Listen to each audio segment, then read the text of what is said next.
Looking at the developments over the past 6 months, and especially the last couple of weeks with Sword and Shield's release, I think that the Pokemon Company and Game Freak just might be up to something quite insidious. If you guys watch this video in full, I think you'll have a groundbreaking new perspective not only with what they're trying to do with Sword and Shield, and what their aim is for future games, but also the Pokemon franchise as a whole. Things are going to get crazier and crazier as we break this down, so let's get into it. It's been 2 weeks since Pokemon Sword and Shield released, and as it turns out, they have sold really well. The game sold over 6 million copies worldwide in their first week alone, meaning they've essentially equaled Pokemon Crystal's lifetime sales in just 7 days. Furthermore, this makes them the fastest selling Nintendo Switch games of all time, beating out Smash Ultimate's first week sales record by over 1 million copies. Now, I for one am not really surprised by this. The Switch has been a wildly successful console after all. In less than 3 years, the Switch has become the 8th best-selling home console of all time, and has, just for one reference, doubled the sales of the GameCube, which released 18 years ago. This is also the first new generation main series debut on a home console, and a lot of the massive Pokemon Go player base has been lured into the Switch and the main series in general by the Pokemon Go inspired Let's Go Pikachu and Let's Go Eevee games, which themselves even sold really well. As a rather hollow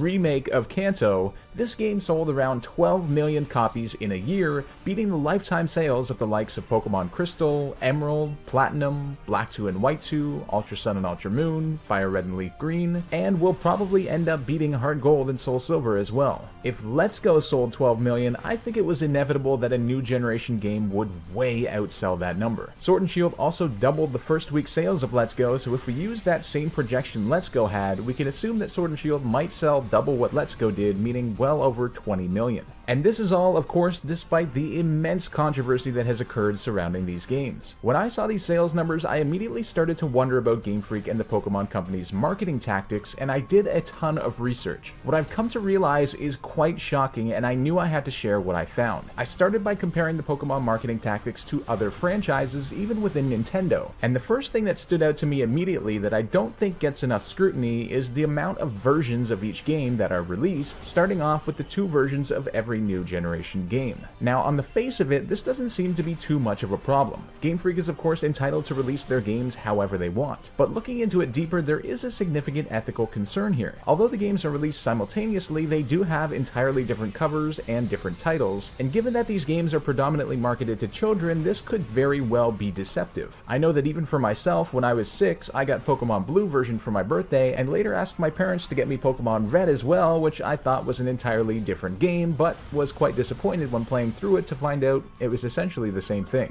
Now, one could make the argument that the 2 versions encourages trading with others and whatnot, since there are version exclusive Pokemon, and that some people do want to buy both versions for their own reasons, and that's fine, but it nonetheless artificially inflates the sales and can have a deceptive effect on younger or less informed individuals. Now, this becomes even worse when it comes to third version games such as Pokemon Yellow. Compared to other successive game franchise releases, these third versions are 99.9% the same game as their predecessors. There's no denying that. Yes, they are more definitive and have some upgrades, but asking for the same price as a brand new game is extremely questionable. But not too many people seem to question this, and Game Freak knows that they can make extra profit by merely releasing the same game with minor upgrades. Using this method of releasing 2 initial games and then a third upgraded version, it would seem that Game Freak tends to add about 50% more profit than they would have gotten just from the upgraded version. And then you have to factor in those who buy both of the initial versions. It's hard to say, but I would personally estimate anywhere from 50 to 70% total extra profit. And this is not to mention the remakes of the games and the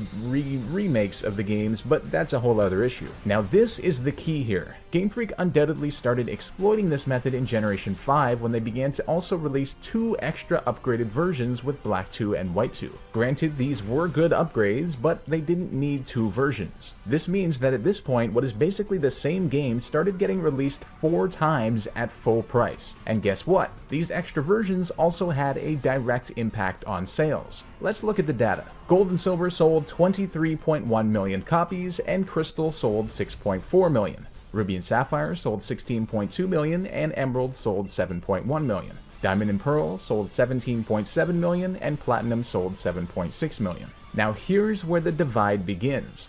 Black and White sold 15.6 million, and Black 2 and White 2 sold 8.5 million. Sun and Moon sold 16.1 million, and Ultra Sun and Ultra Moon sold 8.6 million. Despite being the two worst-selling new generation pairs of games, and sometimes vastly so, their upgraded version pairs sold vastly more copies than the other single upgraded versions. The only explanation then is that there were again two versions. Now you may be saying, alright Sylph, I get it, this is a problem, but what does this have to do with Sword and Shield? Well, I believe this trend has the key to unlocking what's going on with this entire controversy and what's to come in the future. Imagine you're Game Freak and you wish to maximize profit as much as possible, which historically they have evidently been doing for a while now. You know that for new generation games you're going to be quite rushed relative to what you'd ideally like to do for a new game in order to meet the Pokemon Company's deadlines to match the rest of the franchise's trajectory in terms of the anime, the TCG, merchandise, etc. You know that basically anything you create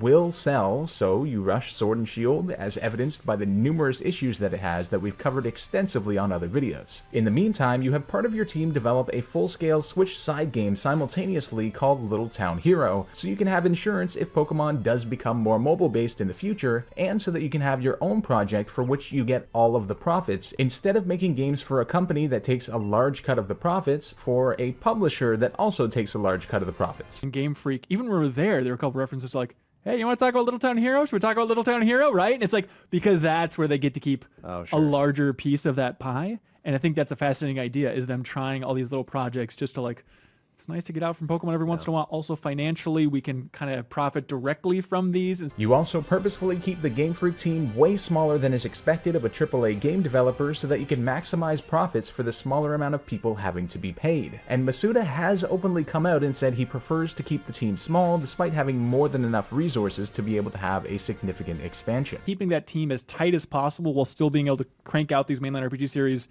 is their mission. Now I know the community on the other hand is like, all hands on deck, get the national decks in there. Like his desire to keep things small, I think, is a fascinating, almost disconnect with maybe what the community would like. Now, knowing how successful the Switch is, how successful even a shallow game like Let's Go was, you know you can cut corners and still have a successful game release that you can later refine for a future upgraded release. But you realize that there's even more potential for an upgraded version, and you've heard the complaints about how similar past games have been to their upgrades, especially most recently with Sun and Moon and Ultra Sun and Ultra Moon. So what can you do about this? Well, why not cut half of the most important feature, the Pokemon themselves? Don't forget that all three of the supposed reasons why they cut the decks have turned out to be quite nonsensical. First, having to remake the models from scratch was proven to be a lie by data miners. Secondly, the excuse of having to create high-fidelity graphics and animations just does not seem to fly based on what the game contains, and even neutral game critics recognize this. It really struggles to impress. What I mean by this is that we often see textures that are extremely low quality, a large amount of rendering pop-in, often leading to characters appearing out of nowhere, and a great deal of FPS drops. Online complaints about graphics including pixelated battle backgrounds, lazy shadows, undetailed grass and trees, which often looks pixelated, seem to be accurate. Third, the having to balance the battle system excuse also seems nonsensical, given that including less Pokemon serves to centralize the metagame since there are less options to diversify, and the brand new Dynamax gimmick as a whole is broken, along with Dracovish, Ditto, Galarian Darmanitan, and there's the inclusion of mons like Ferrothorn and Toxapex, yet the exclusion of mons like Walrein, Kingdra, Heracross, etc. I could go on forever. Perhaps if all three of the excuses that they gave were false, there is still a reason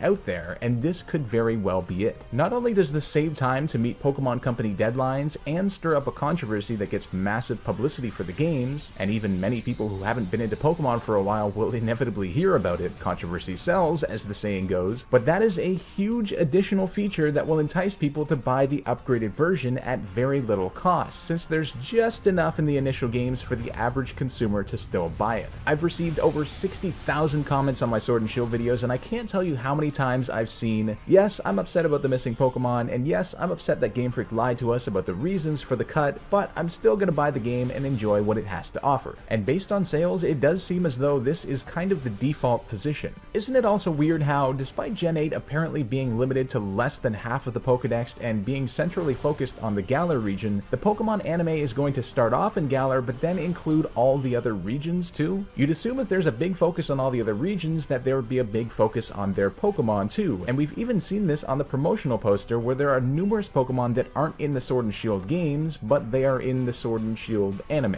Perhaps the anime will start off in Galar and then move to other regions, eventually leading up to the subsequent game releases that include those Pokemon to build the hype. Now the funny thing about this theory is that it's not without precedent. Ruby and Sapphire, when initially released, included 202 Pokemon, meaning upon the game's release, 184 Pokemon were completely unavailable since Pokemon from past games couldn't be transferred to it. Then Fire Red and Leaf Green released and filled in the rest of the decks. Then Emerald released and had access to all 386 Pokemon in what was largely considered to be one of the best games in the franchise. What it seems like they'll do here is something similar. Have Sword and Shield with half the decks, fill in the other half with the Diamond and Pearl remakes, then have the upgraded versions of Sword and Shield. 2 of them, of course, in which all Pokemon are available, which will be more than enough incentive for people to yet again buy it and maximize profits. And I've shown this before, but don't forget Masuda and Omori's response when they were openly asked if this would happen. Do you think it's possible to include the full Pokedex for a future version of Sword and Shield?